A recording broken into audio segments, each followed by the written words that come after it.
Yuriko, the Tiger's Shadow, versus the Mimeoplasm. We've got a turn 1 Triton Shore Stalker. So I'll just get that out quickly and won't keep my opponent waiting any longer. I've just set up a dual monitor system, and the new monitor that I have is a different resolution, so I had to just change the field around a little bit. My different commanders here are all skew-if, but anyway, we'll play with that later. We can go in for our commander here, and we'll start getting some card draw on the go. This is exactly what we want to do with Yuriko. We swing in with an unblockable creature. It is declared unblocked, and then we can cast it for its ninjutsu cost at the expense of throwing back our unblocked creature. Out comes Yuriko, and then we flip the top card of our library, and it deals damage equal to its CMC to our opponent. Luckily for our opponent, it was just a land. These, of course, have 0 converted mana cost. The Mimeoplasm is 5 mana in Sultai, a 0/0, and when it enters, you may exile 2 creature cards from graveyards. If you do, it enters the battlefield as a copy of one of those cards, and it has +1/+1 counters on it equal to the power of the other card. Our opponent is only 2 mana away from getting their commander down now. We will go in for... well, we'll play the Verdant Catacomb, and then we will see if our opponent wants to block here. I somehow doubt that they do. So it might be worth a Vampiric Tutor on the top, actually. If they choose not to block, question is, what do we want? I'm just going to go for Rags to Riches. It deals a lot of damage to my opponent, and it does have some relevant abilities on it. Oh yeah, I wasn't really too sure what I wanted there. We'll go in for... yeah, we'll get some more card draw going. I'm just looking at this Flitter Step Eidolon. I'm sure I swapped this out for an Ornithopter. Let me just have a quick look and see if Ornithopter is in the deck. Oh, no. No Ornithopter. Okay, well, Flitter Step Eidolon is coming out for that exact card. Ornithopter is a 0/2 artifact flyer, and is really good with Yuriko. We'll go with the Baleful Strix. That will get us into a card draw. It's also an evasive creature for when Yuriko wants to come in with ninjutsu. Defense of the Heart is not something that we want to be playing around with. Dimir Infiltrator will allow us to grab Cyclonic Rift. And Defense of the Heart, at the beginning of your upkeep, if an opponent controls 3 or more creatures, sacrifice it and search your library for 2 creature cards, put them onto the battlefield and shuffle your library. I think we are best just plumping for not having 3 or more creatures in play. And then perhaps, yeah, we need to decide if we want to hold up Transmute on Dimir Infiltrator, actually. No, we can only do that at instant speed, so why don't we just get down Lightning Greaves? Or we could go for Forbidden Alchemy. No, we'll just go for the Lightning Greaves. And we'll throw that onto our commander. We're not too worried about our commander leaving the battlefield because she is so easy to get out again. But yeah, I think we can leave it at that.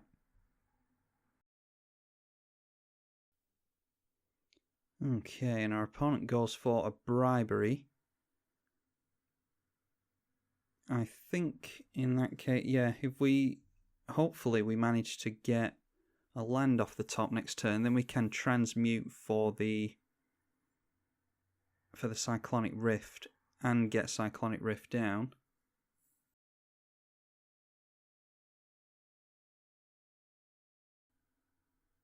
Alright, and our opponent plumps for Sakashima's student, and they copy our Yuriko.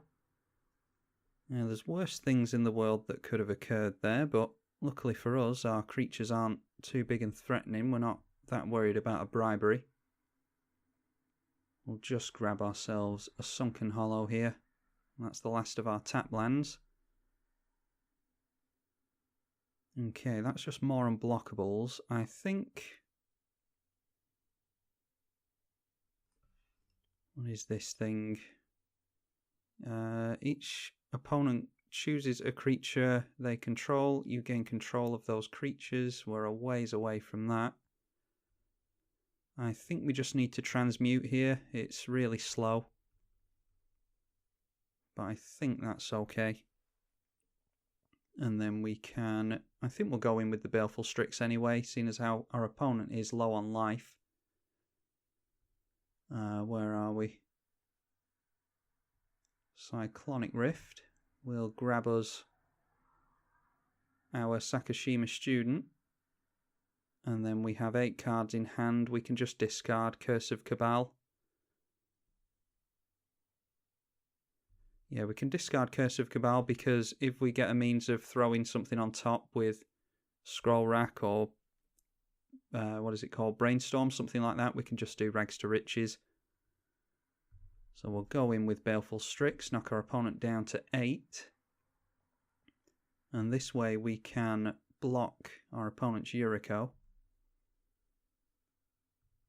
So let's throw Curse of the Cabal on top. Or into the graveyard, actually, not on top. Noteworthy as well that there's actually... Well, there's a creature there that's unblockable, so maybe our opponent could make a copy of that and then throw lots and lots of +1/+1 counters onto it. Okay, Prophet of Kruphix is relevant. We could actually get our Sakashima student back. And then... Yeah, and then I think it costs 2 for a ninjutsu on that. Yeah, so we can actually bounce back our Baleful Strix next turn. Yeah, I quite like that. Oh, Mana Drain makes things easier. Mana Crypt, actually, not Mana Drain. Yeah, we'll just swing in here. We can get damage in on our opponent, and the Baleful Strix will go unblocked. And actually, yeah, because I was concentrating on commentary instead of gameplay, I've actually just swung in with Yuriko when I shouldn't have done. Oh well. Okay, they just decide to block with Yuriko. That is fine. That does mean that our opponent can... Let me just concentrate on doing this. There we go. Hopefully our opponent doesn't have counter magic. Yeah, I shouldn't have swung in with Yuriko there, but they're not going to be able to swing back with their own Yuriko anyway, hopefully. Unless they have counter magic here.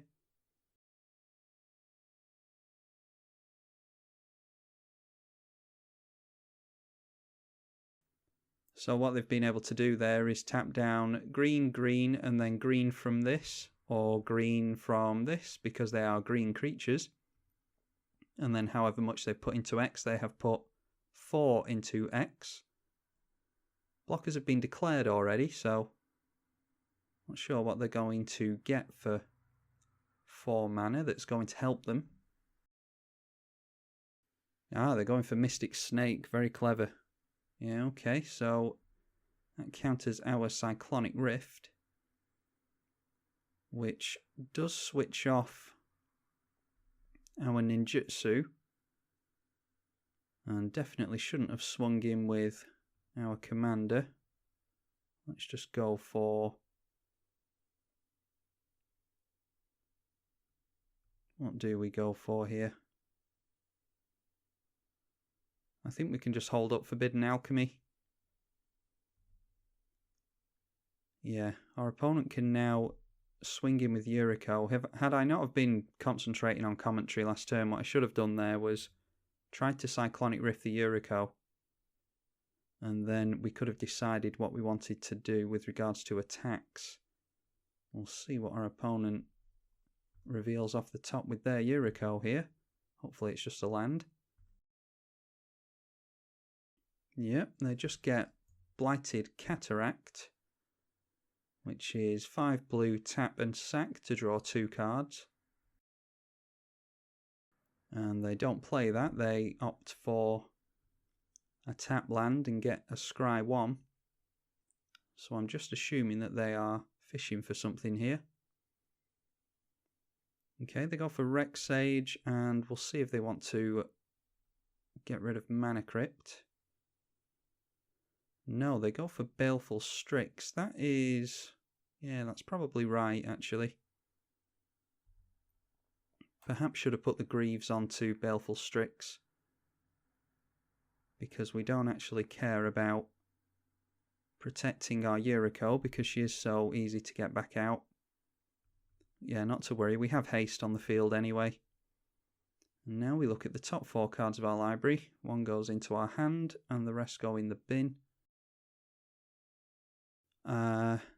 Okay, Brainstorm might be useful to have,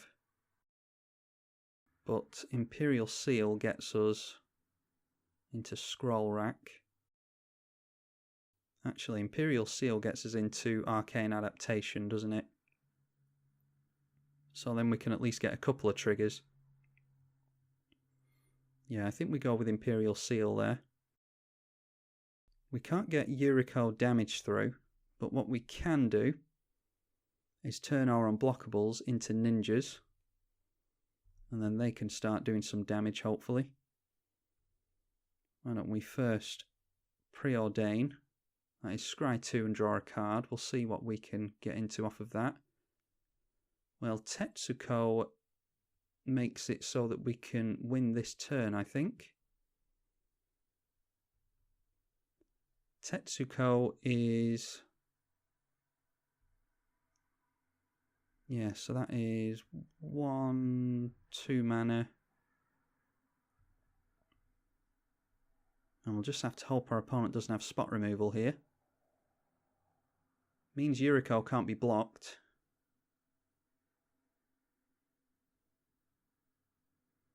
And then we can Imperial Seal something big onto the top. Swing in with Yuriko. And deal damage equal to the CMC of the card that we've thrown on top. So we can actually go for... instead of Arcane Adaptation, which costs 3, we can go for Conspiracy or Xenograft. They cost 5. So that'll be 5 damage off the Yuriko, and then 1 damage from Yuriko's combat damage, which will get our opponent to 6. I think that's what we go for. And down comes the Mimeoplasm at instant speed. Not sure what their aim is here. What can they get? Okay, they've got Baleful Strix for card draw, and then a +1/+1 counter on it from our Dimir Infiltrator, I'm guessing. Yeah, Dimir Infiltrator and Baleful Strix have entered the exile zone.